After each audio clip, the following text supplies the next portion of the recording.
Abogados constitucionalistas y exmagistrados de la Corte de Constitucionalidad, entre otros expertos, analizaron los fallos de la Corte de Constitucionalidad en relación a la situación de CICIG e Iván Velázquez.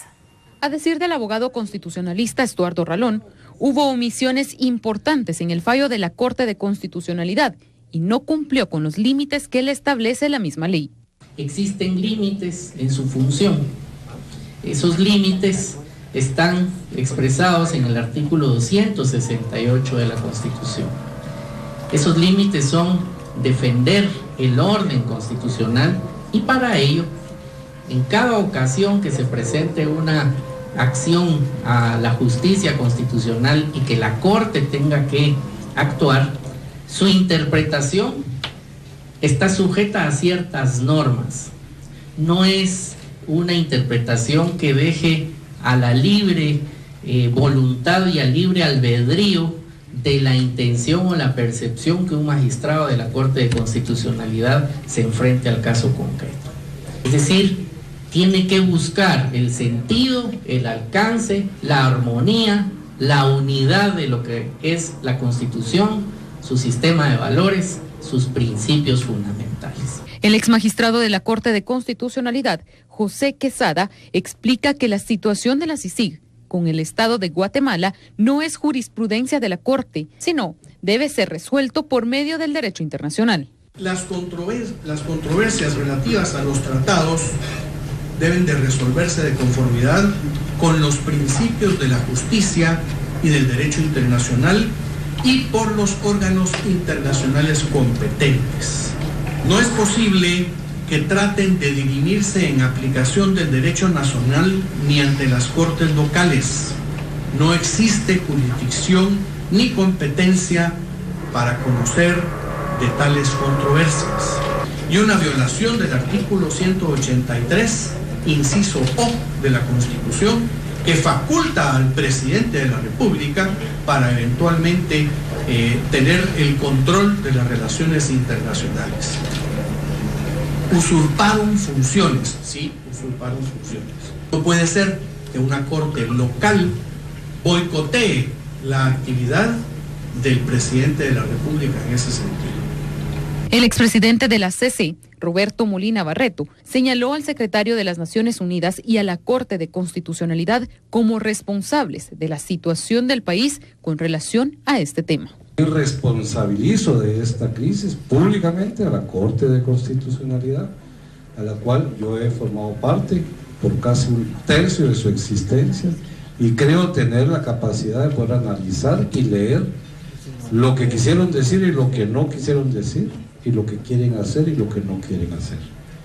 Son grandes responsables de esta crisis y me parece que no fue nada amistoso que el secretario general, habiendo recibido una queja con toda la fundamentación, no haya resuelto. Yo no estoy diciendo cómo debería haber resuelto, pero haber desatendido eso me parece realmente una falta de respeto suficiente para un reclamo mayor de parte del gobierno de Guatemala o de cualquier gobierno. Por cierto, otros analistas expertos aseguran que la orden de destitución de funcionarios, miembros del Consejo de Seguridad, podría ser ilegal. Ante la posibilidad de una orden de la Corte de Constitucionalidad al presidente de la República para destituir al actual ministro de Gobernación, Enrique Degenhardt, y a la ministra de Relaciones Exteriores, Sandra Jovel, el exmagistrado José Quesada lo califica como un acto ilegal. En vez de bajar el volumen de la crisis y de contribuir a la paz interna, lo que están haciendo es básicamente apoyando el avispero. Debería ser una orden y yo cuestionaría si esa orden es legal o no. En primer lugar, porque no creo que se adecue la conducta del ministro de Gobernación ni de la ministra de Relaciones Exteriores con lo previsto en la decisión de la Corte de Constitucionalidad, y en segundo lugar porque la decisión de la Corte de Constitucionalidad no está emitida dentro del ámbito legal, es ilegal.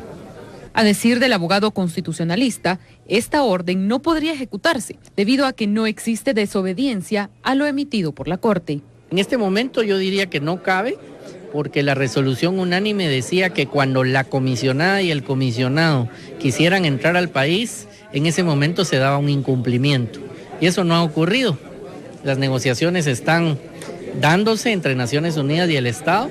No ha venido a un punto migratorio la comisionada o el comisionado a querer ingresar y que no se le deje el ingreso.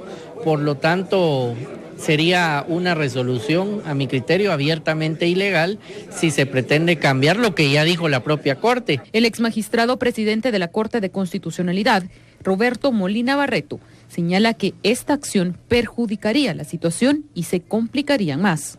Viene la crítica a estas situaciones y por ahí creo que apasiona parte de la Corte y dicta un fallo de aclaración o ampliación, en mi criterio anómalo, porque dictan otro amparo. O sea, cambian absolutamente el sentido de la primera resolución, ya la personalizan y obligan o emiten la resolución del reingreso, y como aparentemente no se ha dado cumplimiento, pues ahora ocurre lo que usted me dice, que habrá quienes pretendan que haya una destitución de algunos funcionarios.